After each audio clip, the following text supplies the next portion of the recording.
Nesse final de semana, completaram 3 meses desde que as primeiras manchas de óleo chegaram ao litoral da Paraíba. E desde então, só se espalharam pelo país, atingindo agora mais de 800 localidades diferentes do Nordeste e também do Sudeste, segundo os dados do IBAMA.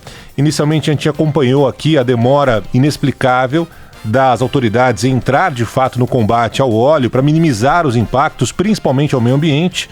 E vimos que desde então trocas de acusações foram feitas, algumas de maneira absolutamente irresponsável. Mas passado todo esse tempo, 3 meses, mais de 3 meses, muitas perguntas seguem sem respostas. Por exemplo, até agora nenhum navio ou nenhuma empresa foi indiciado de fato. Um grupo de trabalho que finalmente foi criado após 2 meses do início dessas manchas para unificar as ações de investigação, esse grupo constatou que, além da óbvia demora para agir, deixando a catástrofe ambiental ainda maior, não foi dada a devida importância quando as primeiras manchas de óleo foram vistas no final de agosto.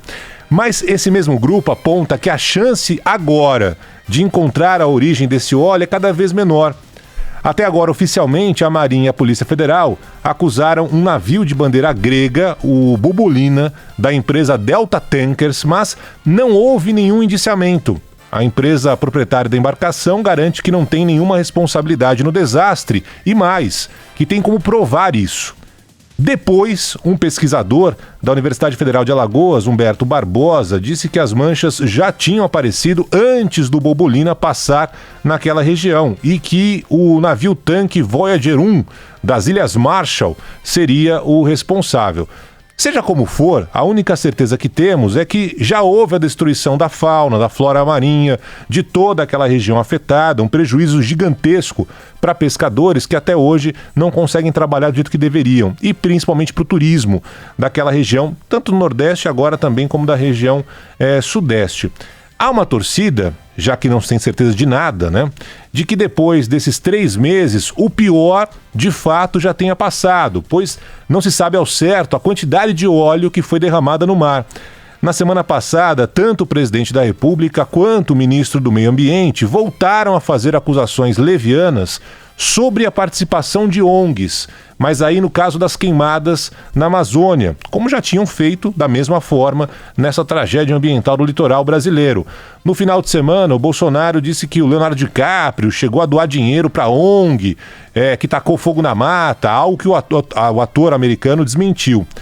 Tudo que eu espero de uma autoridade, seja o incompetente ministro do Meio Ambiente, seja um presidente da República falastrão, é o mínimo de compostura. Afinal de contas, o que se viu tanto no caso das manchas, como no caso das queimadas da Amazônia, foi primeiro uma demora absurda do governo em agir e depois um festival de fake news disparado pelo próprio governo.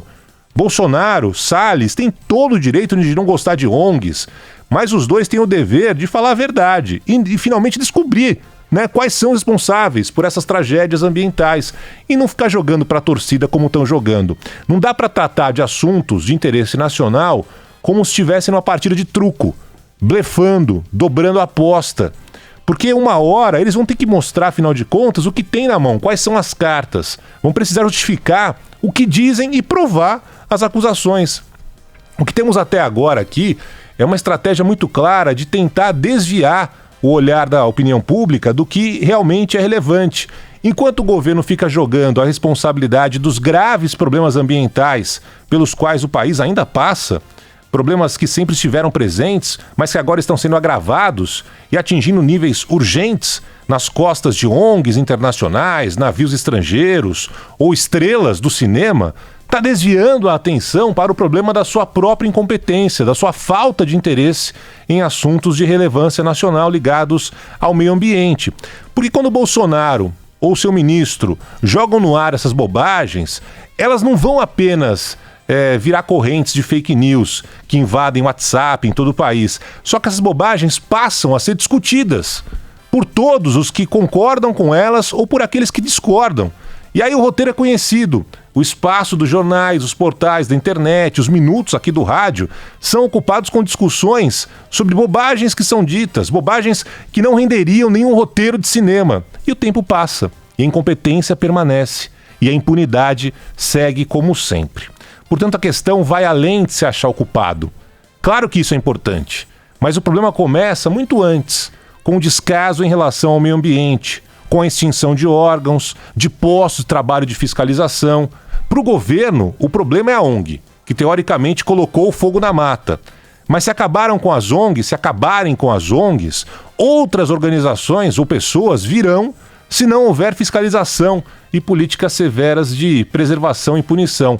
Isso é óbvio. Então, enquanto esse problema parece distante de muitos de nós, brasileiros, que não somos afetados diretamente ali pelo óleo que atinge o litoral, pelas queimadas da Amazônia, é nosso papel cobrar o governo, goste você dele ou não. Uma postura de compromisso é necessária em relação ao país, em relação ao futuro. E para isso, não basta ficar encontrando culpados para os problemas sérios que atingem a natureza do país. Nosso papel como cidadão é o de não deixar o governo justificar sua negligência culpando os outros. E por falar em estado ausente, que é um prenúncio de tragédias, independentemente de quem seja o agente da tragédia, e outro lugar onde o Estado sempre foi ausente foi na comunidade de Paraisópolis, na zona sul de São Paulo, onde aconteceu uma outra tragédia nesse final de semana. Todo mundo está acompanhando de perto esse caso absurdo, né? Na madrugada de domingo, uma confusão num baile funk, o baile da 17, 9 mortos, 7 feridos. Nos últimos 10 anos, a Band News FM está há 14 anos no ar. 14 anos no ar. Últimos 10 anos, a Band News tem falado aqui sobre o tal do baile da 17. A gente conhece esse assunto muito bem. A Band News FM tem muitos ouvintes que moram na comunidade de Paraisópolis. Inclusive, nossos repórteres já passaram madrugadas na casa deles, infiltrados nos barracos. Ou seja, a gente conhece exatamente cada detalhe do que rola nesse baile, chamado de fluxo. Simplesmente porque esses moradores não conseguem dormir. Passam madrugadas e madrugadas em claro há anos. Pedem providências da prefeitura, do governo do estado, de Santos, de alguém que traga o mínimo de paz para quem mora, para quem possa simplesmente descansar num final de semana. Muito bem. Ao longo dessa última década, passando por diferentes governadores, prefeitos, a maioria de plumagem tucana, o que nós vimos e ouvimos foram promessas. Apenas promessas. Assim como no caso do incêndio da Amazônia ou derramamento de óleo no litoral aqui brasileiro, ninguém está falando que é fácil. Se tem uma comunidade enorme, ocupada de maneira desordenada, com becos, vielas, travessas, onde infelizmente é a bandidagem que manda, mas já faz um tempo que grandes empresas, bancos e principalmente promotores de bailes ilegais identificaram que há ali um apelo enorme nessas comunidades para todo tipo de serviço, seja comércio, lojas, departamento, tudo que tem direito. Em Paraisópolis, há mais de 100 mil habitantes, a segunda maior favela de São Paulo, 21 mil domicílios, 10 mil comércios locais, é a segunda maior comunidade da cidade e 30% desses moradores dessa favela é composta por jovens entre 15 e 29 anos. Esse baile da 17 cresceu de uma maneira inacreditável. Inicialmente era algo ali de lazer para a comunidade, mas foi se transformando num evento que extrapolou todos os limites possíveis. Hoje, recebe milhares de jovens que chegam de ônibus da Grande São Paulo, jovens de todos os cantos da cidade, inclusive de áreas nobres. Ultrapassou e muito ser apenas uma opção de lazer local para quem mora naquela comunidade. Virou um evento que reúne 5, 10, 15, chegou a reunir 30 mil jovens num final de semana. Ou seja, não se trata de uma mera manifestação cultural, a cultura funk, e sim um grande negócio para quem organiza e para quem lucra, e muito nessas festas, que não tem nenhum suporte ou fiscalização de autoridades. Nas raras vezes em que a polícia agiu para evitar a realização desse baile, que é um baile legal, para alívio de muitos moradores ali de Paraisópolis, só queriam dormir no final de semana, as operações eram realizadas antes do baile ter início, por motivos óbvios.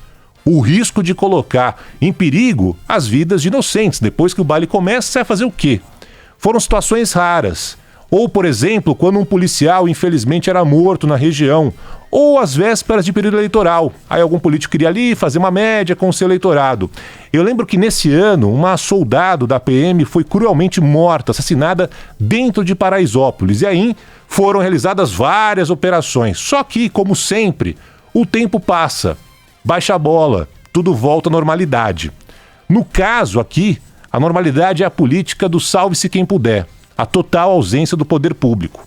Ao longo de tantos anos, mais de uma década pedindo uma ação mais efetiva por parte da PM, da Prefeitura, do governo do Estado, a única concordância óbvia é de que era impossível fazer qualquer coisa com um baile em andamento. Não tem como interferir no tal do fluxo, jogando bomba de gás, atirando com bala de borracha ou qualquer tipo de artefato, porque haveria uma real possibilidade de uma tragédia acontecer. E infelizmente foi exatamente o que aconteceu nesse final de semana, com circunstâncias que ainda estão sendo investigadas, estão sendo apuradas, mas ao que tudo indica, bandidos numa moto passaram atirando em policiais que reagiram, invadiram a favela armados. No meio da perseguição teve correria, bomba de gás, bala de borracha. E aí, nessa confusão, 9 jovens frequentadores do baile morreram pisoteados, ou seja, tudo errado. Tudo errado. Não é para acontecer essa festa do jeito que acontece, sem nenhum tipo de controle. Mas agora, nesse cenário, não dá nem para responsabilizar quem organiza ou frequenta o baile, porque há mais de uma década não existe política de fiscalização, nenhum tipo de controle, nada. Nenhum tipo de interesse em melhorar a rotina, por exemplo, das pessoas que simplesmente querem dormir nos finais de semana. Então qualquer discurso que vamos ouvir hoje, ou ao longo da semana, de lamento profundamente, vamos trabalhar para saber o que houve, vai ser apenas um reflexo do vazio que é a administração pública e a ação do Estado em Paraisópolis há mais de uma década, principalmente em sucessivas gestões tucanas, com um detalhe que essa comunidade, para quem não mora em São Paulo, essa comunidade fica quase ao lado do Palácio dos Bandeirantes, onde confortavelmente dorme o governador do estado. E será muito pouco, ou quase nada, identificar o que causou a morte desses 9 frequentadores do baile funk, porque o problema persiste. O problema é anterior.